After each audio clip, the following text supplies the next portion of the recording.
नमस्कार दोस्तों, आज की इस रोमांचक कहानी में आप सभी का स्वागत है। मेरा नाम रिहाना है। हम शिकारपुर में रहते हैं। हम 3 बहनें हैं। मैं सबसे बड़ी हूँ। मेरे अब्बू काफी साल पहले गुजर गए थे। तब से माँ ने ही हमारा ख्याल रखा है। मेरा रंग एकदम साफ है। मेरी छोटी बहन कहती है, दीदी तुम बहुत अच्छी लगती हो। माँ ने मेरा रिश्ता आते ही पक्का कर दिया था। उनका नाम हारून है। वह आईटी सेक्टर में काम करते हैं। उनकी कंपनी लाहौर में है, इसलिए वह वहीं रहते हैं और छुट्टियों में ही शिकारपुर आते हैं। मेरे ससुर जी लड़कियों के सरकारी स्कूटर में टीचर है और उन्हें फोटोग्राफी का भी शौक है। उन्होंने मुझे देखते ही पसंद कर लिया और बोले मैं इसे अपनी बेटी की तरह रखूंगा, क्योंकि उनकी कोई बेटी नहीं है और हारून इकलौते हैं। मुझे देखकर उनकी आंखों में एक चमक थी। तब मैं समझ नहीं पाई कि मुझे देखकर ससुर जी इतना खुश क्यों हैं। आज सोचती हूँ तो सब समझ आ जाता है और आंखों में आंसू आ जाते हैं। मेरी शादी काफी धूमधाम से हुई और मैं काफी खुश थी, पर बाद में पता चला कि हारून केवल 10 दिन के लिए शिकारपुर आए हैं और शादी के बाद 10 दिन में ही लाहौर चले जाएंगे। मेरा मन उदास हो गया। हारून 10 दिन बाद लाहौर चले गए और घर पर मैं, मेरी सासू माँ और मेरे ससुर जी रह गए। मेरी सासू माँ काफी रूढ़िवादी किस्म की महिला थी और मुझे हमेशा पल्लू करने और बड़ों का आदर करने को कहती थी। वह मुझे हमेशा बुर्के में रखती थी। मेरा मन जीन्स और टॉप पहनने को करता था, पर मन मार कर रह जाती थी। मेरी सासू माँ की तबीयत ठीक नहीं रहती थी और करीब शादी के 1 महीने बाद ही वह गुजर गई। हारून लाहौर से आए। करीब 15 दिन घर पर उदास से रहे और फिर लाहौर चले गए। अब हमारे घर में मैं और मेरे पति के अब्बू ही रहते थे। दिन भर घर पर मैं अकेली रहती थी। ससुर जी दोपहर को घर आते थे, तब कुछ अकेलापन दूर होता था। पूरे दिन घर का काम करती थी और कभी कभी ससुर जी के कंप्यूटर पर वेब ब्राउजिंग वगैरह कर लेती थी। हारून का फोन शाम को हर रोज आता था। इस तरह दिन काट रही थी। दिन शाम को मैं रसोई में खाना बना रही थी तो पीछे से ससुर जी आ गए तो मैंने एकदम से पल्लू कर लिया। ससुर जी बोले, बहू यह पल्लू अब मत किया कर, यह सब तेरी सासू जी को पसंद था। अब वही नहीं रही तो मेरे लिए कोई बंदिश नहीं है। तू जैसे चाहे रह सकती है। मेरे से शर्म करने की अब कोई जरूरत नहीं है। उन्होंने रसोई में से पानी लिया और चले गए।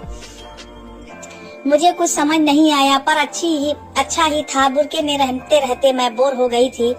अगले दिन सुबह जब मैंने उन्हें चाय देकर पैर छुआ तो उन्होंने आशीर्वाद देने के लिए पीठ पर हाथ फेरते हुए बोले, जीती रहो बहू। मुझे कुछ अजीब सा लगा, जैसे वह कुछ और चीज ढूंढ रहे हों।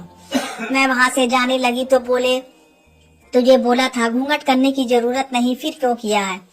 मैं चुप थी। तब ससुर जी बोले, चल आजा, मैं भी देखूं। जैसा तुझे देखने गए थे वैसे ही है या तू बदल गई है।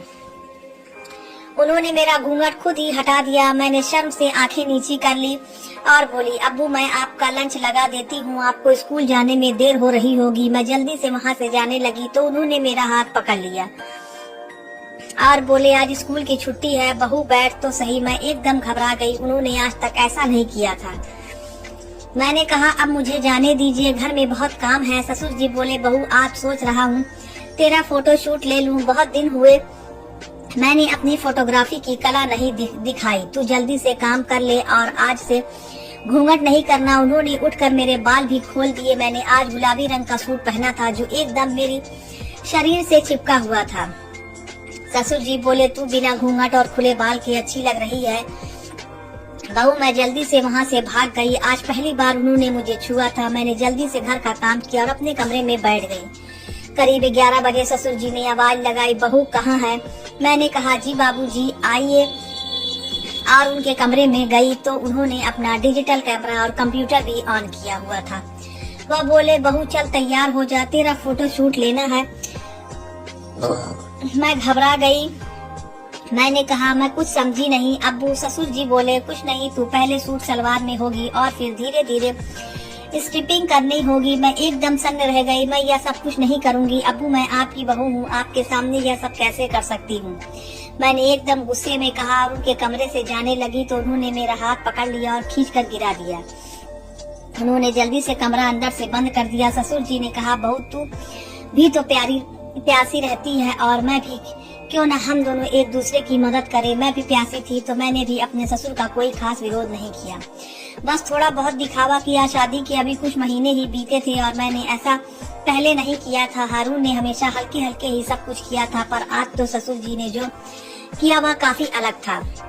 मुझे नहीं पता फिर क्या हुआ। उसके बाद जब मेरी आंख खुली तो मेरे ऊपर एक चादर पड़ी थी।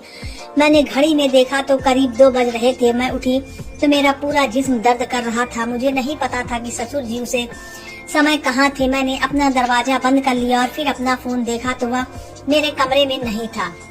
अब मैं सोचने लगी कि आज मेरे साथ क्या हो गया। अब मुझे खुद पर हैरानी हो रही थी कि मैंने अपने ससुर को यह क्या करने दिया। फिर मैंने सोचा कि मैं ना समझ हूँ तो मेरे ससुर तो समझदार हैं। उन्होंने यह हरकत क्यों की? अगर वह पहल ना करते तो मैं इस पछड़े में ना पड़ती। मुझे लगा कि इसके गुनहगार मेरे ससुर ही हैं, मैं नहीं। उन्हें सजा मिलनी ही चाहिए। मैंने अपना दरवाजा बंद कर लिया और फिर मैं रोने लगी। काफी देर तक रोती रही और मैंने मन बना लिया कि आज इस आदमी को सबक सिखाऊंगी और हारून को सारी बात बताकर पुलिस को फोन करूंगी। मैंने अपना फोन देखा तो वह मेरे कमरे में नहीं था। मैंने जल्दी से एक सलवार सूट अलमारी से निकाल कर पहना और सोचा कि शायद ड्राइंग रूम में फोन होगा। मैं एकदम गुस्से में थी और ड्राइंग रूम में फोन देखने लगी तो देखा ससुर जी अपने कंप्यूटर पर बैठे हैं और मेरी चित्र कंप्यूटर पर चला रही हैं। मैं एकदम सन्न रह गई। मैं भागकर फिर अपने कमरे में आ गई और अंदर से बंद कर लिया। मुझे नहीं पता था मेरे साथ यह सब क्यों हो रहा है। मैं अपनी किस्मत पर रो रही थी कि मैं कहाँ फंस गई। मेरा फोन भी मेरे पास नहीं था। मैं हारून को तुरंत कॉल करके तब बताना चाहती थी पर मेरे पास फोन नहीं था। मैं फिर अपनी किस्मत पर रोने लगी। तभी ससुर जी की आवाज आई, बेटा आज क्या भूखा रखेगी? दोपहर का खाना तो लगा दे। वह मेरे कमरे के एकदम पास थे। मैंने कहा चले जाओ यहाँ से, मैं हारून को अभी कॉल करती हूँ। ससुर जी बोले, बहू सोच कर कॉल करना। जो तू हारून से कहेगी तो मैं भी कह सकता हूँ कि मैंने तुझे रंगे हाथों पकड़ लिया, इसलिए तू मुझ पर इल्जाम लगा रही है। और मेरे पास तो तेरी फोटो भी है। वह मैं अगर इंटरनेट पर डाल दूं तो तेरी दोनों बहनों की शादी तो होने से ना रही। आप यहाँ से चले जाओ, मुझे आपसे बात नहीं करनी। मैं चिल्लाई और फिर फूट फूट कर रोने लगी। मैं अपने कमरे में फर्श पर ही बैठ गई और जोर जोर से रोने लगी। और ससुर जी ने जो अभी कहा उसे सोचने लगी, क्या हारून मेरी बात मानेंगे या अपने पिता की? मुझे तो अभी वह सही से जानते भी नहीं। क्या वह मुझ पर यकीन करेंगे कि उनके बाप ने मेरे साथ ऐसा क्या किया? मेरा सर दर्द के मारे फटने लगा। और अगर क्या मैं पुलिस में जाऊं तो क्या ससुर जी सच में जैसा बोला है वैसा कर देंगे? मैं अपनी बहनों को बहुत प्यार करती थी, क्या इससे मेरी बहनों का पर फर्क पड़ेगा? मेरी आंखों के आगे अंधेरा सा छाने लगा। मैं अभी भी फर्श पर बैठी थी और मुझे बहुत तेज प्यास लग रही थी। मेरा गला सूख रहा था। मैं उठी और अपने कमरे से चली गई। वहां जाकर पानी पिया। तभी ससुर जी की आवाज आई, बहू अब बहुत भूख लगी है, मुझे जो करना है कर लेना, पर प्लीज खाना तो खिला दे। 3 बजने वाले हैं और मैंने तुझसे जो कहा है पहले उसे पर भी सोच विचार कर लेना बेटा। मेरी आंखों से फिर आंसू आ गए और मैं वापस रसोई में आ गई। फ्रिज खोला, उसमें सब्जी बनी पड़ी थी। मैंने वह गरम की 4 रोटी बनाई और ड्राइंग रूम में ससुर जी को देने आ गई। मैंने देखा वह सोफे पर सो रहे थे। मैंने जोर से टेबल पर थाली रख दी और वहाँ से जाने लगी। ससुर जी की आंख मेरी थाली रखने से खुल गई। वह बोला, बेटा तू नहा कर ठीक से कपड़े पहन ले, देख ऐसा अच्छा नहीं लगता, और कुछ खा भी लेना। और उन्होंने खाना शुरू कर दिया। मैं जल्दी से गुसलखाने में चली गई और फिर नहाने लगी। नहाने के बाद मैं अपने रूम में आकर लेट गई। मुझे पता ही नहीं चला कब मेरी आंख लग गई और जब आंख खुली तो शाम के 6 बजे थे। मुझे रोज हारून 7 बजे शाम को फोन करते हैं। मैं यही सोच कर कि जब फोन आएगा तो उन्हें सब बता दूंगी। मैं इंतजार करने लगी, पर तभी मुझे याद आया कि मेरा फोन तो ड्राइंग रूम में है। मैं उनका फोन कैसे उठा पाऊंगी? मैंने अपना दरवाजा खोला और ड्राइंग रूम में आ गई। उधर देखा तो ससुर जी बैठे थे, अपने कंप्यूटर पर कुछ कर रहे थे। ससुर जी की बोले, बहू चाय तो बना दे। वह तो ऐसे बात कर रहे थे जैसे कुछ हुआ ही नहीं। और फिर बोले, बेटा तेरा फोन यहीं पड़ा था, हारून का फोन आने वाला होगा, इसे रख ले अपने पास। उन्होंने मुझे मेरा फोन दे दिया। मैंने फोन ले लिया और रसोई में आ गई। मेरा मन कर रहा था कि तुरंत हारून को फोन करके उनके बाप की करतूत बता दूं। पर सोचने लगी क्या वह मेरी बात पर यकीन करेंगे, और फिर ससुर जी की धमकी भी याद आने लगी। यह सोचते सोचते मैंने उनके लिए चाय बना दी और चाय लेकर ड्राइंग रूम में आ गई और टेबल पर रख कर जाने लगी तो ससुर जी बोले, बेटा 2 मिनट बैठ जा, मुझे कुछ बात करनी है। मैंने कहा मुझे आपसे कोई बात नहीं करनी और अपना मुंह फेर लिया। ससुर जी बोले, तू प्यार की जुबान नहीं समझेगी तो फिर मुझे दूसरा तरीका अपनाना पड़ेगा। उनकी आवाज में काफी गुस्सा था। मैं सिहर गई और मैं वही सोफे पर बैठ गई। बोली, क्या बात करनी है, जल्दी करिए। मैंने आंखें अभी भी नीचे की हुई थी। ससुर जी बोले, बेटा मुझे माफ कर दे, मैं तुझसे बहुत प्यार करता हूँ। जिस दिन से तुझे अपने बेटे के लिए पसंद किया है उस दिन से उसके नसीब की दाद देता हूँ कि उसे तेरी जैसी सुंदर बीवी मिली है। पर तू जरा सोच, उसे तेरी कितनी कदर है। हर समय काम करता रहता है। तुझे क्या लगता है उसकी कंपनी में लड़कियों की कमी है? मैं चिल्लाकर बोली, तो फिर जब आपको पता था तो फिर उनकी शादी क्यों की? मेरे साथ उनके साथ ही कर देते। ससुर जी बोले, तू मेरी पसंद है, बहू हारून की नहीं, और तू उसे सब कुछ बता भी दे तो भी वह तेरी बात नहीं मानेगा और वह लाहौर में खुश है। यहाँ कभी कभी आएगा, तेरे साथ 1-2 दिन रहेगा और फिर लाहौर चला जाएगा। मैंने कहा, बस करिए, आप यह सब मुझे क्यों बता रही हैं और मेरे सामने ऐसी बातें ना करिए प्लीज, मुझको आपसे बात नहीं करनी। और मैं रोने लगी। ससुर जी बोले, बहू रो मत, मैं बस यह कहना चाहती हूँ कि तुझे कोई परेशानी नहीं होगी यहाँ पर, तू यहाँ खुश रहेगी और अगर तूने मेरी बात नहीं मानी तो तुझसे जो मैंने कहा है वह सब कर दूंगा। तभी मेरा फोन बज उठा। हारून का कॉल था। मैं अपने कमरे में भाग आई। काफी घंटियां बज गई तब मैंने फोन उठाया। हारून ने कहा, कहाँ हो आप, कब से कॉल कर रहा हूँ। मैंने कहा, कुछ नहीं, मैं रसोई में थी और अपने आंसू पोंछने लगी। आप यहाँ कब आओगे, आपकी बहुत याद आ रही है, मैंने सिसकते हुए कहा।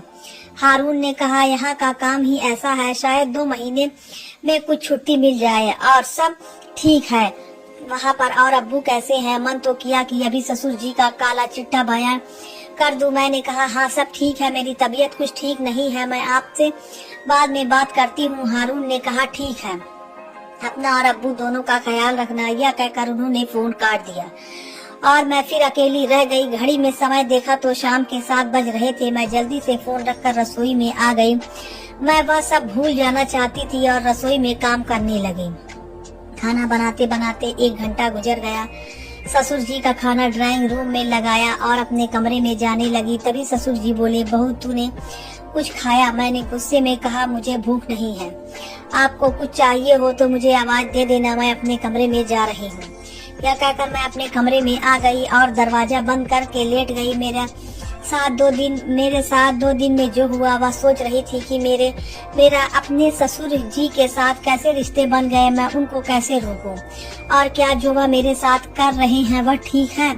फिर मैंने सोचा कि क्या इंसान की भूख इतनी ज्यादा होती है कि उस समय उसे कुछ नहीं दिखता, और फिर मैं अपने आप को कोसने लगी कि मैं कैसे इस रिश्ते में अपने ससुर जी का साथ दे रही हूँ। अब यह रोज का हो गया था जिसके कारण अब मैं भी इस दलदल में बुरी तरह फंस गई जिससे बाहर आना मेरे लिए संभव नहीं था। इसलिए अब मैंने भी किसी तरह से विरोध करना शुरू कर दिया। मैंने जो किया क्या वह सही था? आप अपनी राय जरूर दें। तो दोस्तों, यह थी हमारी आज की कहानी। अगर आपको पसंद आए तो लाइक कर दें और हमारे चैनल को भी सब्सक्राइब कर लें। मिलते हैं अगले वीडियो में, तब तक के लिए धन्यवाद।